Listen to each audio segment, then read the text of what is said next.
Salad or Dolly, threw a great party. We all drank Bacardi, it got kinda gnarly. We're light as a feather, we're tougher than leather. Together we're weirder together.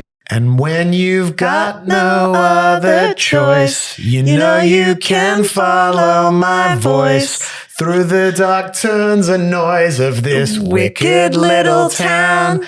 Oh, I love that. I love singing with you. Me too. Hedwig week. We've been welcome to Weirder Together. It's Bentley and Ione Sky, and that was us singing a song from Hedwig and the Angry Itch, the Angry Inch, Hedwig and the Angry Inch, the glam punk rock queer. We're sort of musical. like Hedwig and Yitzhak. Really? Who's who? Well, you're Hedwig because you're more of, I don't know. You're a bigger personality. And yeah, I mean, there are implications in this about the size of my manhood that I'm not appreciating. I was thinking implications on abuse because Hedwig abuses Yitzhak for a while. But I thought you were going to say your inch isn't angry. No. Okay. There's so many ways we can go with this. I'm like doing comebacks against myself. The title, it's like that's sort of the least of the story in a way. So Hedwig is a musical from the 90s. And it's like got a fan base. People have tattoos related to it. People watch it, the movie 200 times. You know, it's Stephen Trask and John Cameron Mitchell. A couple famous people played Hedwig, like Andrew Rannells, Neil Patrick Harris. It's won Emmys on Broadway. Tonys, maybe. Tonys, rather. And it's I'm a hardcore fan. Yeah. Well, so do you remember when you first saw Hedwig? I saw it at the Jane Street Theater, which is where it first opened. My brother played Hedwig after the initial John Cameron Mitchell played it. My brother is born to play that type of character. My brother's like very interesting because he's very straight, played baseball. I always say this about him, but that kind of like he has this very straight side, but he, as an actor, he's very good at playing drag actor. He's just so good at it. He's got the Mick Jagger in him where he can really camp it up in a very genuine, really, really genuine way. And so he took over the role of John Cameron Mitchell. My brother, who I like, if I didn't look up to him enough after seeing him do this run of Hedwig, I was like, this guy's... And did you just go and see it fully like once it opened, or did you watch any rehearsals or that sort of process? Not then. I just saw it when it opened in New York, but then he reprised it once in LA at the Roxy, and I saw a lot of rehearsals. With Bijou Phillips as Yitzhak. Yeah. That was an amazing casting. And Hedwig has 3 wigs, at least in some of the performances. It's incredible. It's a beautiful makeup. It's a character that every actor would love to play. It's one of those just like classic characters you can dig into. And I think all the actors feel very lucky, honored, and then they burn out. I remember seeing it back then too in like 98 with Dono, and it was an 11 p.m. showing of a piece of musical theater, which is like an only in New York type thing. And it was so great. And it's this kind of like, it almost comes more from a world of like CBGBs, Laurie Anderson. Like it comes from like a New York performance art type thing more so than musical theater world. Yeah. And it's about, it's a complex story about. And it's in Sydney right now. Yeah, it's in Sydney. So that carriage works. Yeah. So our friend Stephen Trask, who wrote the music, was out here this week, and we went to the show with him and hosted him and had a little party for him. And it was a fascinating, you hung out with Stephen a lot back then, right? Yeah, he was friends with my brother, and he worked, and my brother had a band, and he wrote songs with the band. And we hung out a little bit in the 90s. And so it was fun to host him in Sydney. It's one of those things where, when I used to hang out with him, I was sort of like more young and kind of spacey and not like he was my brother's friend. So this was really nice to get to know him like as a grown up. Yeah, and we're all older and embittered. And embittered. We had some great bitter conversations about the business whilst looking at like the views of the Pacific. Is that the Pacific Ocean? Hell yeah. Like these gorgeous tour. We took him on a real Sydney tour of the oceans and the neighborhoods. And we were like, just like bitching about, but you know, it's we were talking about failed projects, like over the years, all the ideas we've had that have just like in the graveyard. Yeah. And it's funny how Like to people that aren't involved in show business, they go, well, you've had all these great ideas. Why can't you reprise them? Like, why can't you dredge up an old script or an old project? And the thing people don't realize is that creative projects have more in common with a move in a sports game than they do with like an architectural plan or something. There's something that happened in a time and a place, and they're a swing that you take. And if you lose that momentum, they're never coming back. That thing's never seeing the light of day again. But some things morph into others, and sometimes you can sometimes people try to squeeze an old project into another project, and it might not work because it's like, we were talking about musicals and one musical in particular that he knew someone like had this idea and they were just hired to come in and write the Bible or whatever they call it. And you could feel like they were like, oh, I always loved this script and this idea. And they tried to shove it in and it didn't really work. But some things morph, like you have these ideas you've been working on for years and they sort of change, but it's the same energy and inspiration. Yeah. Well, when I think of like a musical I wrote when Kate was little called How Kate Beat the Blues, and then this other project, B is for Beer, there's a thread connecting them. Yeah. And this other project that has a little momentum now also feels like a continuation. So yeah, I think there is that, but it's not linear. It's like the actual project, the form it was in is long gone. Yeah. It has to evolve to stay alive. Yeah. I wanted to talk about Hedwig though, because I don't know, when we were watching it the other night, and it's a really good production at Carriage Works, and I felt like a lot of the people there, like you said, had tattoos. They had like deep connections to the story and the music. And it made me think a lot about the There's art. a movie too, if you want to get into it. Of course, the movie's fantastic. Yeah, same people who made, the play started first and then they made the movie. Yeah, exactly. And then it went to Broadway after the movie. Went to Broadway kind of more recently. But I was thinking a lot about queer culture and art that comes from queer culture. And as a straight male, how like from discovering the Beats and like Allen Ginsberg and William Burroughs and like getting exposed to queer culture, like how important that was for my own artistic and empathetic development. Yeah.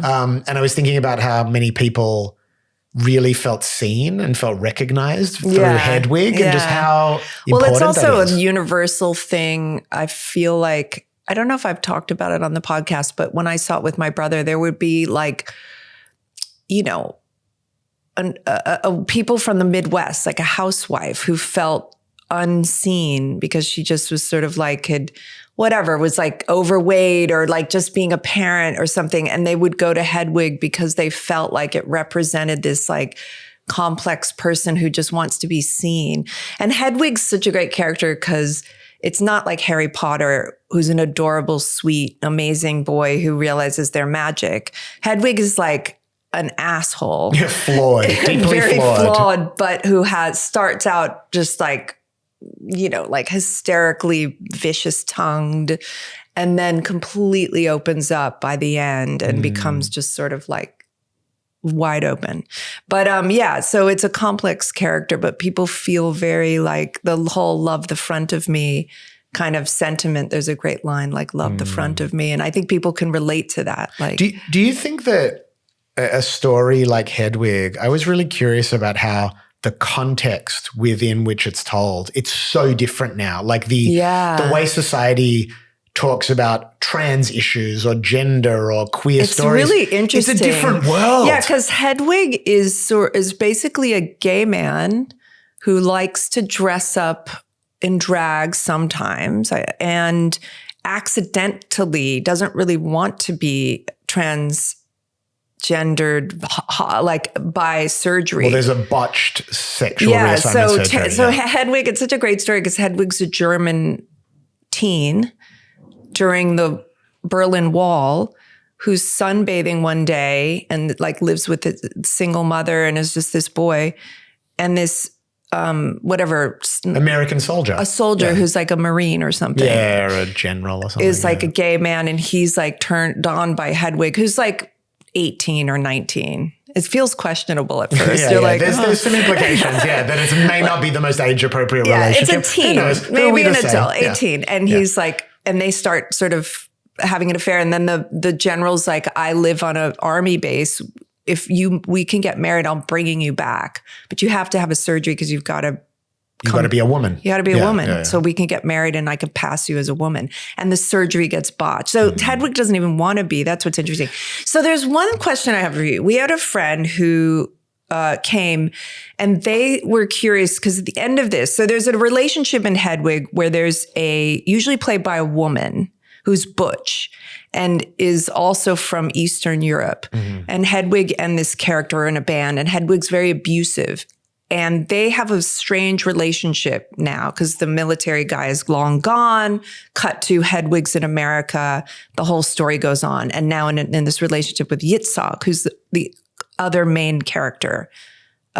So anyway, Yitzhak's usually played by a woman and Hedwig's abusive. And then in the end, it's a beautiful thing. And I thought in the end, they end up like back in love together. And there's a point where Hedwig gives Yitzhak Hedwig's wig. And this one, Yitzhak runs.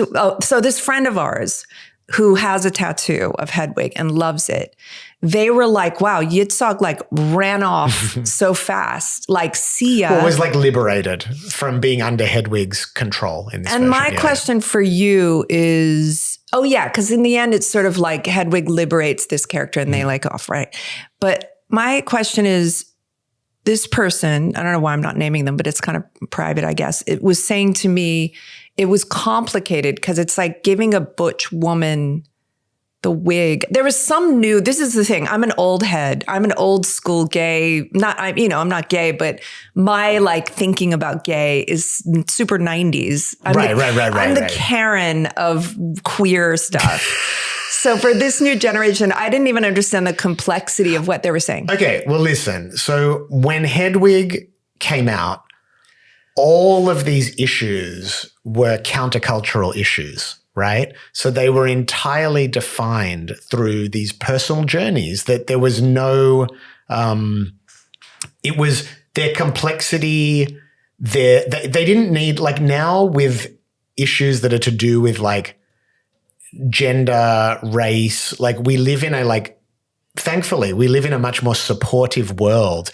in which there's constant pressure for uplifting of stories and happy endings and proving that you can be healthy and transgender or queer, you know what I mean? Whereas like this story is from a time where like the suffering and the oppression were very real. And I think part of the struggle for a show like Hedwig is how do you bring it into the present moment where there are a lot more expectations that like even things like the casting behind the scenes, all that stuff should be reflective of the values of the community. Right. Do you know what I mean? Okay, yeah. So I just think it's like a show like this in a way is faced with a challenge, much like look at someone like Lou Reed or Andy Warhol, who like their conflict over their sexuality was so deeply ingrained. There was like rage and shame and pride and you know what I mean? And that's part of actually what makes their art so dynamic for the time.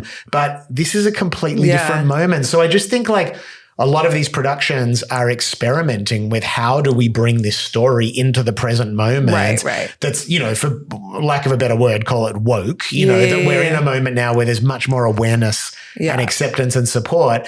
But a story from a time where that wasn't the reality. Yeah. It's it's pretty fun. wild. But I think it's so great because it's like, we were even talking about plays and musicals. Like you can say that there's like gay people, a lot of gay men love musicals. That's like what is that, a trope or a generalization? Sure. And we were talking about having more gay people in musicals. But I was thinking, you kind of also just want to fantasize about the king and I, like an ultra feminine character and an ultra masculine character. So partly what's fun about watching some movies and some theater is that it's like some of it is just like very old fashioned, masculine, feminine.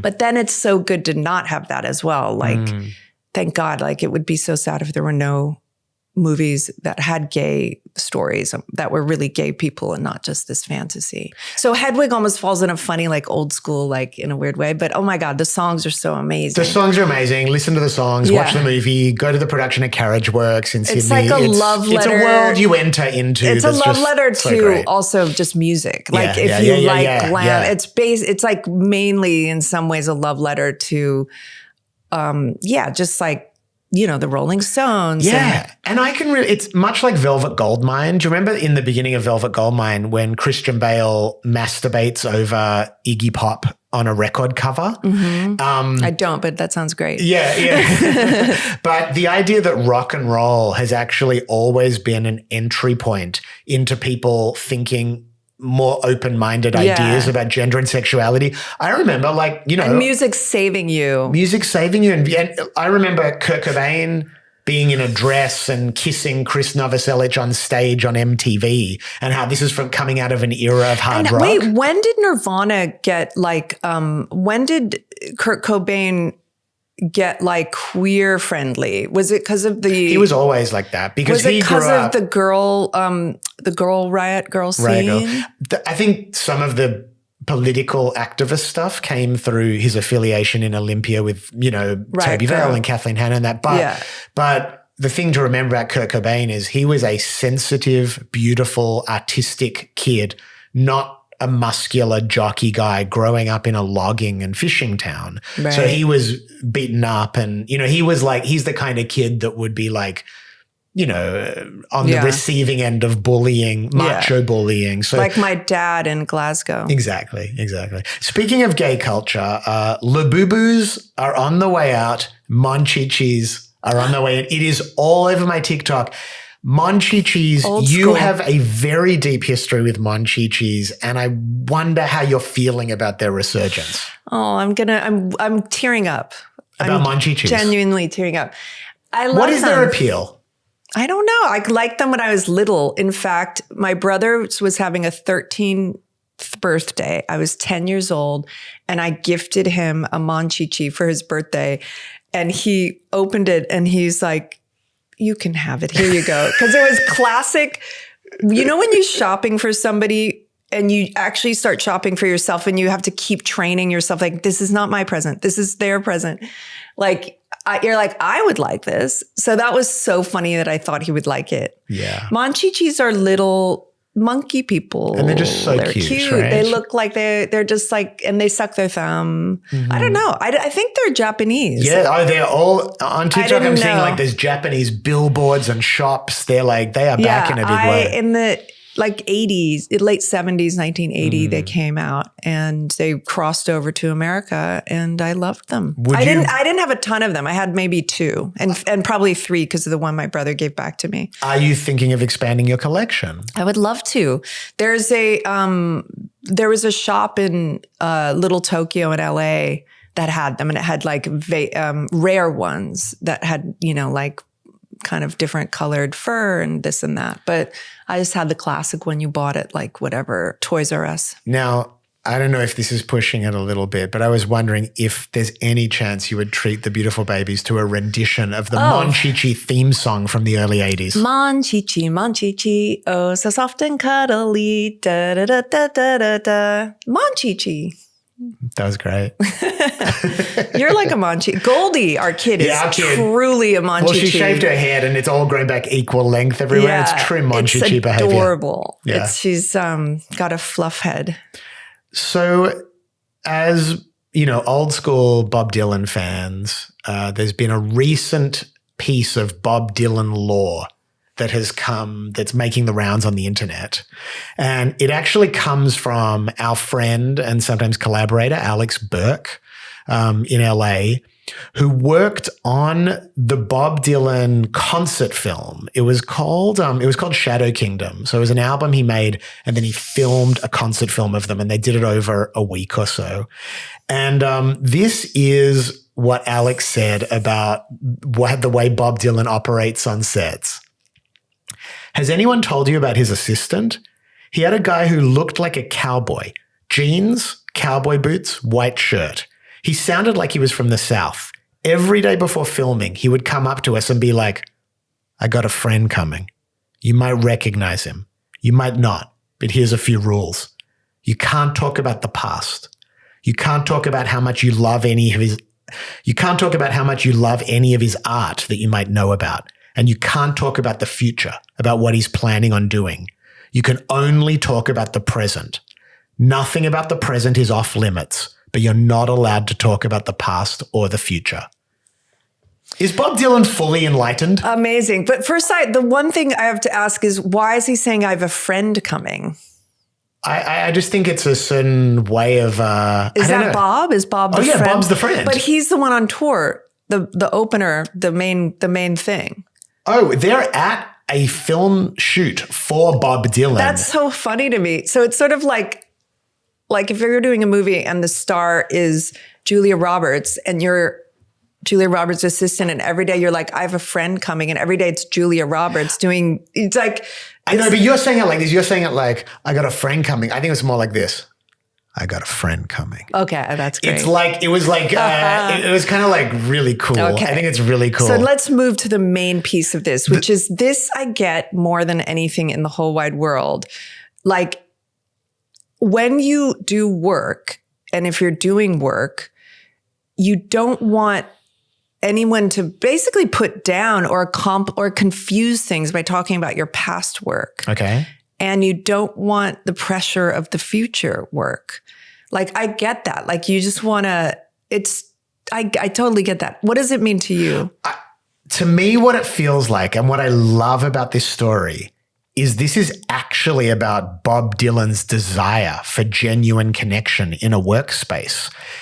Bob Dylan knows that he is not going to be having an equal conversation with someone that's in awe of bringing it all back home or wanting to like get nostalgic or talk about, but he does want to chit chat. And that's what Alex said. Nothing was off limits in the present moment. Yeah. And I love the idea that a lot of the stories you hear about celebrities are like, don't make eye contact. That's someone that doesn't want to connect. Letterman, Morrissey. I'm sure Letterman wants to connect, but not before he's working. Yeah, Morrissey. Like, you hear these stories of these sort of grand personalities that don't want any connection. That to me is the mark of someone who is creating a safe space for themselves to actually have human interaction. The type of person that those interactions don't come very easily to. Yeah. And I was very impressed. And also I'm just sort of like, it reminded me of talking to you.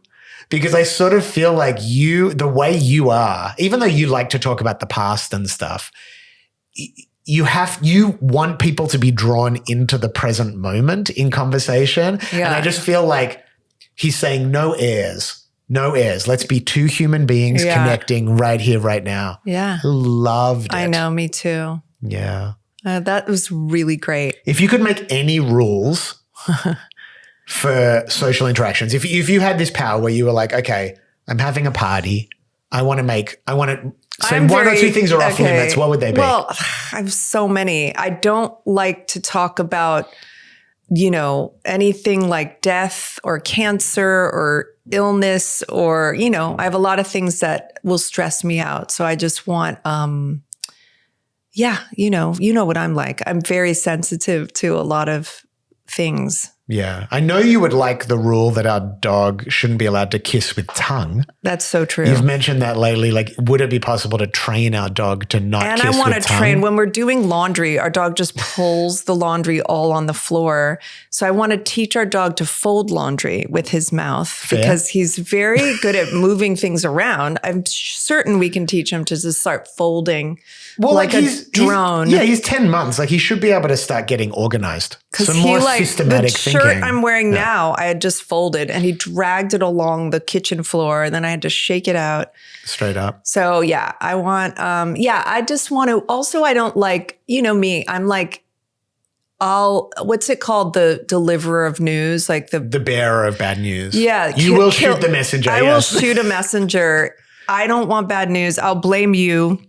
If you're bringing me bad news, I associate you with the bad news. I'm like I'm making So I'm going to do that. Next time we have a party, you'll be upstairs. Yeah.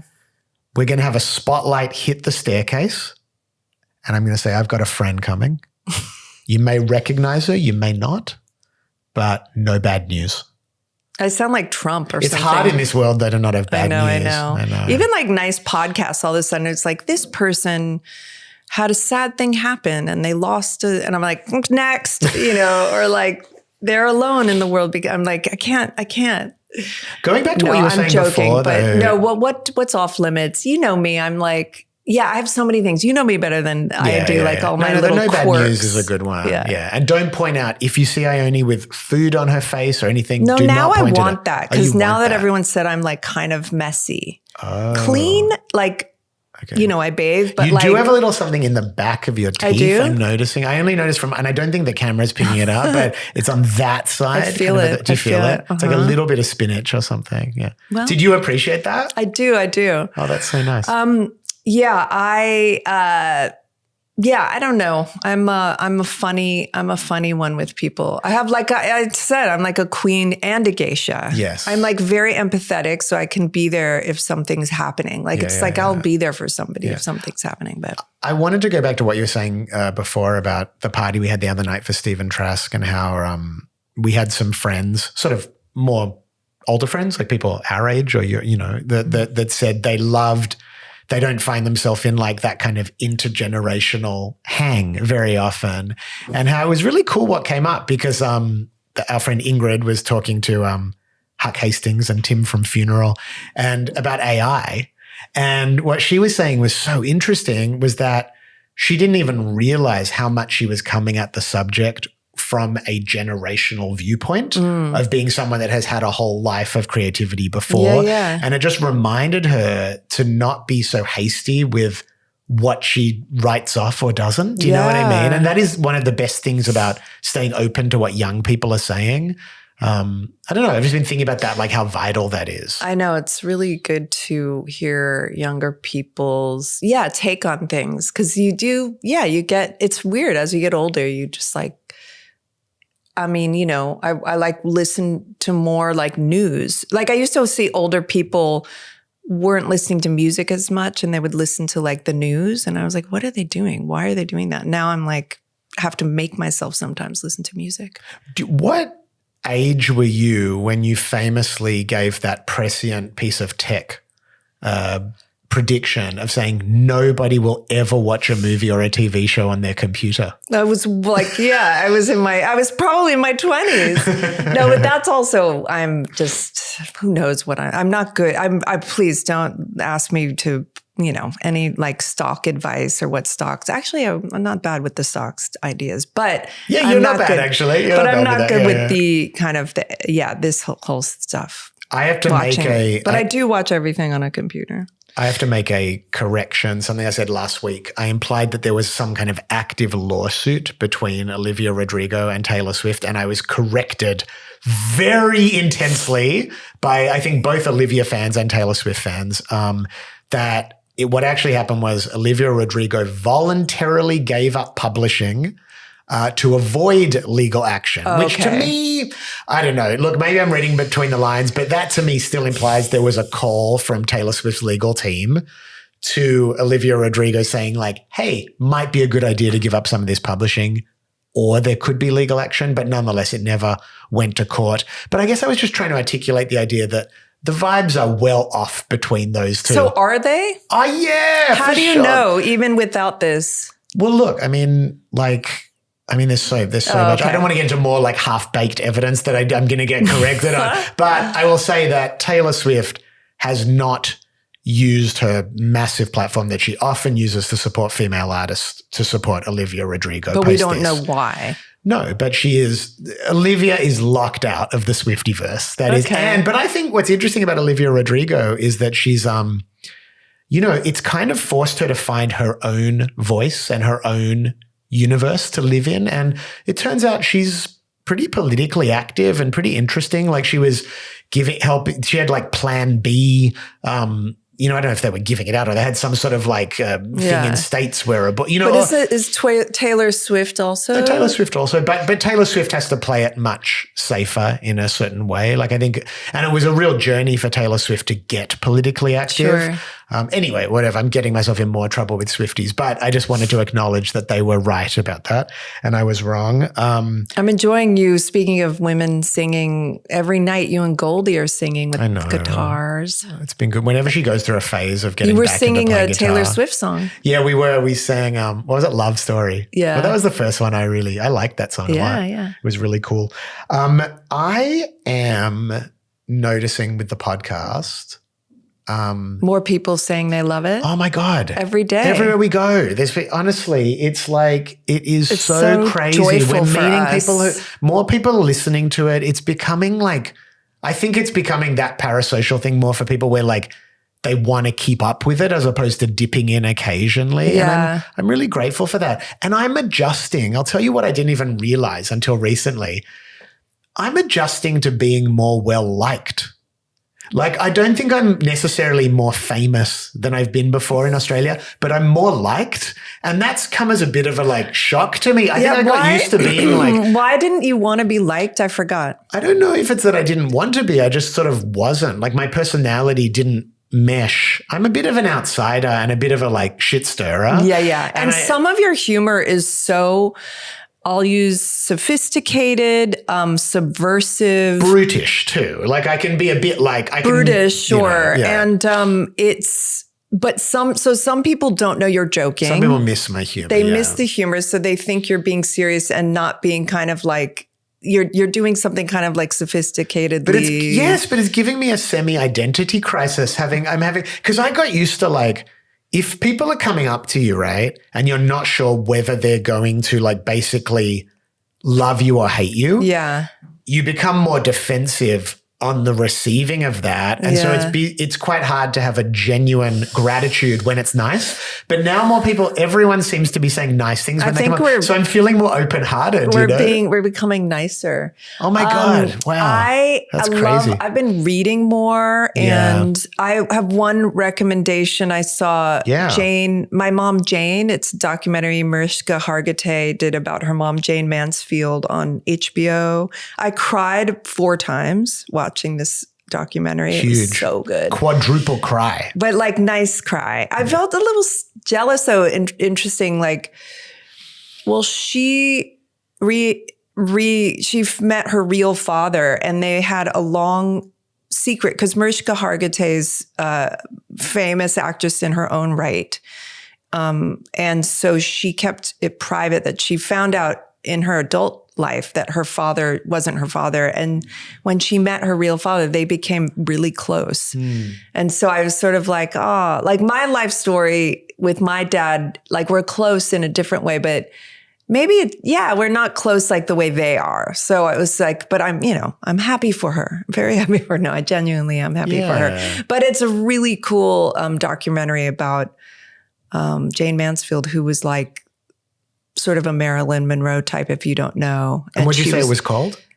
Jayne, my mom, or my Is mom. It on Netflix or where do people see it? HBO, I think. Cool. I think it's on HBO or Netflix. HBO or Netflix. Anyway, that was really, really good. And then I read a very depressing book that I kind of liked in the weirdest way. What was that? It's called I Who Have Never Known Men. It's like a sci-fi dystopian book that was recommended by the podcast Criminal by someone who works at this great podcast Criminal.